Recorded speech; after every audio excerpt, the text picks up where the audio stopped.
BPL এর প্রত্যেক আসরেই প্রোডাকশনের মান, ক্যামেরার কোয়ালিটি, গ্রাফিক্স ডিজাইনের স্ট্যান্ডার্ড, এরপর প্রযুক্তির ব্যবহার এবং কমেন্ট্রি নিয়ে বিস্তর অভিযোগ থাকে। ক্রিকেটের সৌন্দর্য ডেফিনেটলি কমেন্ট্রি এবং কমেন্টেটররা একটা ক্রিকেট ম্যাচকে অনেক বেশি উপভোগ্য করে তোলেন এবং সেই ক্ষেত্রে এবার আসলে বিপিএল এর গভর্নিং কাউন্সিল চাইছে বিশ্বমানের কমেন্টেটরদের এবারের বিপিএল এ আনতে।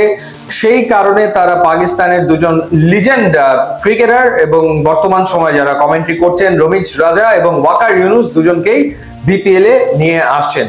রমিজ রাজা এবং ওয়াকার ইউনুস দুজনই আসলে বছরের পর বছর ধরে এবং বিশ্ব মঞ্চে বিশ্বকাপে তারা নিয়মিত কমেন্ট্রি করে থাকেন এবং তাদের যে অ্যানালিসিস, তাদের যে কমেন্ট্রি, সেটা নিয়ে তো আসলে বলার কিছু নেই, সেটা ভীষণ রকম উপভোগ্য। সুতরাং এটা বাংলাদেশের ক্রিকেট ফ্যানদের জন্য একটা বড় খবর তো বটেই যে এই দুজন থাকছেন বিপিএল এর কমেন্ট্রি প্যানেলে।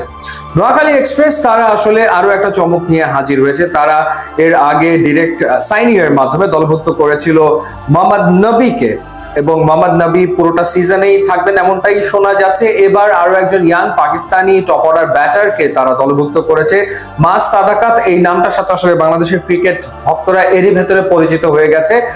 রাইজিং স্টার্স এশিয়া কাপে পাকিস্তানের পক্ষে হাইয়েস্ট রান তিনি করেছেন। শুধু পাকিস্তানের পক্ষে কেন, তিনি টুর্নামেন্টেরই সর্বোচ্চ রান সংগ্রাহক ছিলেন। তিনি 258 রান করেছেন 129 এভারেজে রাইজিং স্টার্স এশিয়া কাপে এবং তার স্ট্রাইক রেট ছিল অ্যামেজিং 177.93। 250 তিনি টুর্নামেন্টে করেছেন। টুর্নামেন্টে কিন্তু সেকেন্ড হাইয়েস্ট রান ছিল সুরিয়া বানসি, 239 রান তিনি করেছেন এবং বাংলাদেশের হাবিবুর রহমান সোহান তিনি করেছিলেন 5 ইনিংসে 228 রান। সো হাবিবুর রহমান সোহান এবং একই সাথে মাস সাদাকাত তারা দুজনেই নোয়াখালী এক্সপ্রেসে রয়েছেন এবং একই সাথে তারা আসলে টপ অর্ডারে খেলবেন। এছাড়া সৌম্য সরকার তিনি টপ অর্ডারে রয়েছেন, মিডল অর্ডারে জাকের আলী অনিক, মাইদুল ইসলাম অঙ্কন রয়েছেন, এরপর মোহাম্মদ নবী। সো টপ অর্ডারে আমার মনে হয় যে এটা ডেফিনেটলি ভালো চয়েস। ইনফর্ম ক্রিকেটার, রানের ভেতরে থাকা ক্রিকেটার, যদিও তার এক্সপিরিয়েন্স আসলে খুবই কম, খুব বেশি ম্যাচ তিনি খেলেননি, তবে ডেফিনেটলি ইউটিলিটি ক্রিকেটার সেটা তিনি রাইজিং স্টার এশিয়া কাপে দেখিয়ে এসছেন। ওভারঅল তিনি 25টা মাত্র টি-20 ম্যাচ খেলেছেন, 751 রান করেছেন, কিন্তু তার গড় হচ্ছে 41.72 এবং 5টা 50 তিনি এরই ভেতরে টি-20তে করেছেন। পাশাপাশি কিন্তু তিনি এই 25টা ম্যাচে 14টা উইকেট নিয়েছেন। লেফট আর্ম অর্থোডক্স স্পিনার তিনি, অর্থাৎ তার বোলিংটাও নোয়াখালী এক্সপ্রেস কাজে লাগাতে পারবে। সুতরাং এই রিক্রুটমেন্টটা কিন্তু খারাপ হয়নি, ভালোই হয়েছে বলতেই হবে।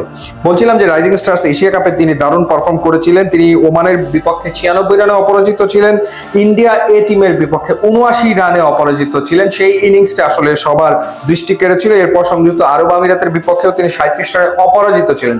পরপর 3টা ম্যাচে অপরাজিত থাকার পর শ্রীলঙ্কা এ টিমের বিপক্ষে তিনি 23 রানে আউট হয়েছেন এবং ফাইনালেও বাংলাদেশের বিপক্ষে 23 রান করেছেন। সো এই ক্রিকেটারকে নোয়াখালী এক্সপ্রেস ডিরেক্ট সাইনিং এর মাধ্যমে দলে নিয়েছে এবং যেহেতু মাস সাদাকাত তিনি আসলে পাকিস্তান ন্যাশনাল টিমে খেলছেন না, যেহেতু 2টা সিরিজ আছে, পাকিস্তান টিমের অনেক প্লেয়ারকে অনেক ফ্র্যাঞ্চাইজি পাবেন না, কিন্তু মাস সাদাকাতকে ফুল সিজনের জন্য নোয়াখালী এক্সপ্রেস পাবে, সেটা তাদেরকে একটা বেনিফিট ডেফিনেটলি দেবে। So overall good pick. এখন দেখা যাক বাংলাদেশের কন্ডিশনে তিনি এসে মানিয়ে নিতে পারেন কিনা, তবে তার বোলিং এখানকার কন্ডিশনে কাজে লেগে যাবে, কোনো সন্দেহের ব্যাপারে নাই। ইউটিউব এবং ইনস্টাগ্রাম লিঙ্ক আছে, আপনারা যোগ দিলে খুবই খুশি হব। And thanks for watching.